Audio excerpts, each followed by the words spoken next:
News 24 Shivneri. Junnar तालुक्यात निंदनीय अशी घटना घडली आहे. जुन्नर तालुक्यातील पिंपळवंडी या गावामध्ये म्हणजे एक अगदी चौथीत शिकणाऱ्या विद्यार्थिनीवरती म्हणजे 10 वर्षाच्या विद्यार्थिनीवरती एका नराधमाने अमानुष असा अत्याचार करून तिचा गळा घुटून खून केलाय. नाशिक महामार्ग हा संपूर्ण बंद केलाय. तर मोठ्या प्रमाणामध्ये या ठिकाणी रस्ता बंद केलाय. जनसमाजाचा आक्रोश आपण पाहू शकता की त्यांचं म्हणणं आहे की त्यांना न्याय मिळाला पाहिजे. नक्कीच त्यांना न्याय मिळाला पाहिजे, कारण का त्या नराधमाने ज्यांनी ज्या चिमुरडीवर अत्याचार केला नक्कीच तो आज पोलिसांच्या ताब्यात आहे. पोलिसांनी ताब्यात घेतले, परंतु येथील जनसमाजाच्या भावना आहेत, नागरिकांच्या भावना आहेत, त्या तीव्र आहेत. आपल्याबरोबर नागरिक आहेत, आपण त्यांना विचारू की नक्की कशा प्रकारे आणि काय. आपल्याबरोबर काही महिला पण आहेत, त्यांच्या घरातल्या महिला आहेत, त्यांना आपण विचारूया की नक्की ताई आज सगळे रस्त्यावरती उतरलेत. खरं तर आज शिवला न्याय मिळाला पाहिजे. न्याय मिळाला पाहिजे. आमच्या शिवला आज लहान होतं, त्याला काय कळत होतं, बच्चाला फसून नेलं असं होईल म्हणून माहिती सुद्धा नव्हतं आम्हाला. पण आमच्या मुलीला न्याय मिळाल्याशिवाय उठणार नाही रस्त्यावर. नक्कीच त्या नराधमाला नक्कीच काय त्याला फाशीची शिक्षा व्हायलाच पाहिजे. फाशी म्हणजे फाशीच पाहिजे आम्हाला. आमचं आज एवढं लेकरू चालतं बोलता खेळता खुळता गेलंय. त्याची आमचं लेकरू दिलेलं आहे, त्याला फाशीच व्हायला पाहिजे. आम्ही म्हणत नाही का आमच्या जातीचं आहे, मग कसं त्याला फाशीच व्हायला पाहिजे. जातीचं आहे ना, आमच्या फाशीच व्हायला पाहिजे. जरी आमचं पण नातेवाईक असो कोणी असं फाशीच व्हायला पाहिजे, सोडायचं नाही सर.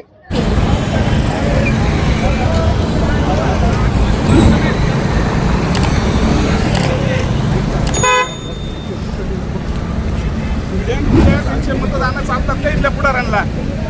एखादी घटना घडती तर मग त्यांच्या दुःखामध्ये सामील व्हायला तुम्हाला वेळ नाही.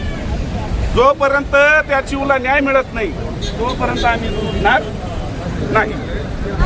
नरसापूरची जी घटना झाली साहेब ती सगळ्या देशाने बघितली. आता मी एक भारतीय जनता पार्टीचा एक कार्यकर्ता आहे, सरकार आमचंच आहे, म्हणून मी एक प्रतिनिधी कार्यकर्ता म्हणून या समाजाचं काम करणारा मी इथं आलोय. माझं एवढं म्हणणं आहे का हा आदिवासी समाज खूप भोळा बाबडा समाज आहे. हे कायद्यामध्ये थोडेसे कच्चे आहेत, त्यांची फसवणूक होऊ नये म्हणून प्रशासनाने आणि सरकार तर त्यांच्या सोबत उभंच आहे भारतीय जनता पार्टी. दुसरं प्रशासन म्हणून नरसापूरमध्ये जी घटना झाली होती 65 वर्षाच्या त्या एका हरामखोराने 4 वर्षाच्या मुलीचा अत्याचार करून बलात्कार तिचा खून केला. त्याच प्रकारे अशी ही घटना आहे पुणे जिल्ह्यामध्ये. छत्रपती शिवाजी महाराजांच्या पावनभूमीमध्ये अशी ही घटना घडलेली.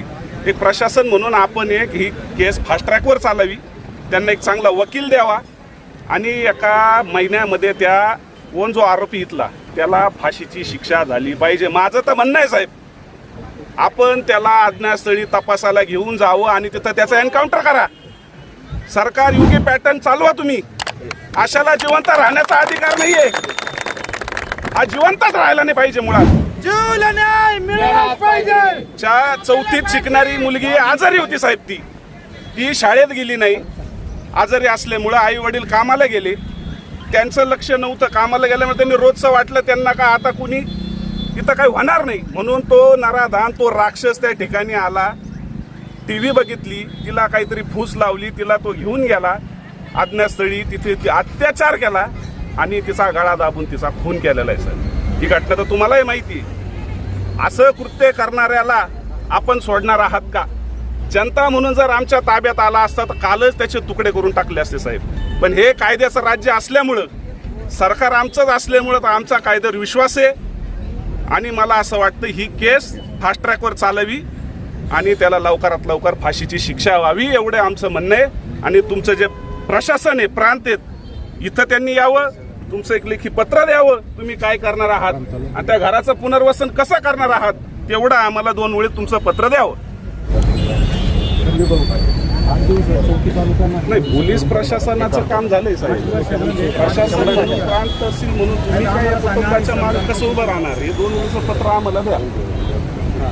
त्या जे वडील आहेत त्यांच्या आई वडिलांना एवढी मोठी दुःखद घटना घडली त्यांच्यावर झाली, त्या कुटुंबाचं पुनर्वसन व्हावं.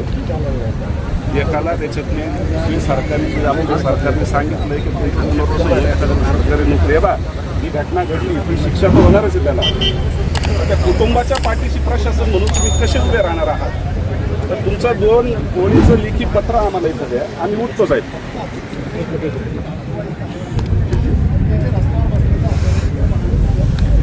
हो.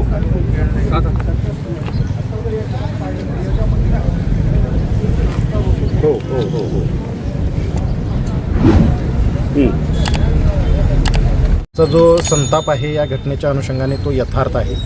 आमचाही या घटनेच्या अनुषंगाने आमचाही बघण्याचा जो दृष्टिकोन आहे तो लोकांशी सहमत आहे. आमचाही यातमध्ये संताप आहे. आम्ही आमच्या संतापाचं उत्तर याच्यामध्ये कायदेशीर प्रक्रियेने देणार आहोत.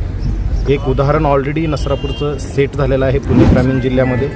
त्यामध्ये आपण सगळ्या देशाला माहिती आहे की त्याच्यामध्ये किती दिवसामध्ये पनिशमेंट घेतलेली आहे. ही जी घटना आहे ते माणुसकीला काळिमा फासणारी आहे आणि गुन्हेगार हा याच परिसरातला इथलाच आहे आणि तो गुन्हेगार आहे. गुन्हेगाराला कुठलीही जात पात धर्म नसते, तो गुन्हेगार असतो आणि हे एक त्या व्यक्तीची गुन्हेगारी प्रवृत्ती आहे. शेवटी या नसरापूरच्या घटनेचा वचक गुन्हेगारावर बसायला पाहिजे होता तर तो बसायला पाहिजे होता, परंतु गुन्हे ज्या परिस्थितीत तो करतो त्याची जी मानसिकता आहे त्याच्यातून कदाचित आपण सुटून जाऊ अशी याची कदाचित त्याची भावनाही असू शकते. परंतु या कायद्याच्या कसोटीमध्ये ह्या पुरावे गोळा करण्यामध्ये आणि पुरावे न्यायालयासमोर सक्षमतेने मांडण्यामध्ये आम्ही पोलीस कुठेही कमी पडणार नाही. सेक्शन 6 पॉक्सोचं याच्यामध्ये लागल्यामुळे स्पेशल कोर्टची तरतूद, स्पेशल याच्यामध्ये सरकारी PP असणे आणि लवकरात लवकर तपास करून एक परिपूर्ण चार्जशीट करणे, या सगळ्या बाबी त्याच धर्तीवर केल्या जातील. कारण ही घटना पण त्याच पद्धतीची झालेली आहे, तेवढीच संवेदनशील झालेली आहे आणि प्रशासन याच्यामध्ये कुठेही कमी पडणार नाही एवढं मी सगळ्या नागरिकांना या ठिकाणी आश्वस्त करतो. दिवसभर इथं आपण बसणार आहोत. तो तहसीलदार जर अर्ध्या तासात आला नाही परत पॅक करू आपण. काय व्हायचं उद्या आपल्यावर गुन्हे होऊन द्या.